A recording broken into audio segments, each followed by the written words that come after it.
నిజామాబాద్లో జరిగిన సంక్రాంతికి వస్తున్నాం సినిమా ప్రీ రిలీజ్ ఈవెంట్లో తాను చేసిన వ్యాఖ్యలపై క్షమాపణ చెప్పారు నిర్మాత దిల్ రాజు. తన వ్యాఖ్యల్ని కొంతమంది తప్పుడుగా చిత్రీకరించారని ఆవేదన వ్యక్తం చేశారు దిల్ రాజు.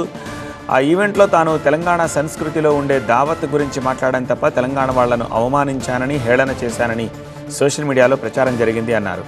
దిల్ రాజు తెలంగాణ వాసిగా తాను ఏ విధంగా తన రాష్ట్రాన్ని హేళన చేస్తానని ప్రశ్నించారు.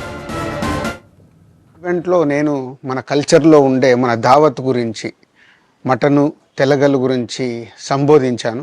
నేను ఆ మాటలలో తెలంగాణ వాళ్ళని నేను అవమానించానని, తెలంగాణ మీద హేళన చేశానని కొంతమంది మిత్రులు కామెంట్స్ చేసి సోషల్ మీడియాలో పెట్టారని తెలిసింది.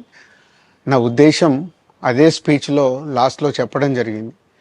తెలంగాణ మన కల్చరు, మన దావత్తు నేను మిస్ అవుతున్నాను. సంక్రాంతికి 2 సినిమాలు రిలీజ్ అయ్యాక మన తెలంగాణ కల్చర్ దావత్ని నాకు చేసుకోవాలని ఉందని. సో మన కల్చర్ని అభిమానిస్తాను నేను. అదే అర్థం చేసుకోకుండా దాన్ని కొందరు సోషల్ మీడియాలో రాద్ధాంతం చేస్తున్నారని తెలిసింది. నిజంగా మీరందరూ ఆ మాట వల్ల ఏదైనా హర్ట్ అయి ఉంటే నన్ను క్షమించండి. ఎందుకంటే నా ఉద్దేశం అది కాదు. తెలంగాణ వాసిగా ఒక తెలంగాణని అభిమానించే నేను తెలంగాణని హేళన చేస్తానని ఎలా అనుకున్నారో నాకు తెలియదు. పోతే దాంట్లో ఏదైనా మీ కమ్యూనికేషన్లో తప్పుగా అర్థమైంటే నన్ను క్షమించండి.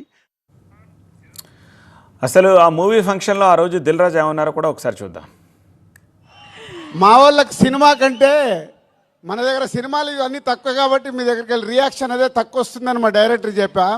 ఆంధ్రాలో వెళ్తే సినిమాకు ఒక వైబ్ ఇస్తారు, మన దగ్గర అయితే తెల్లగల్లికి మటన్కి వైబ్ ఇస్తాం.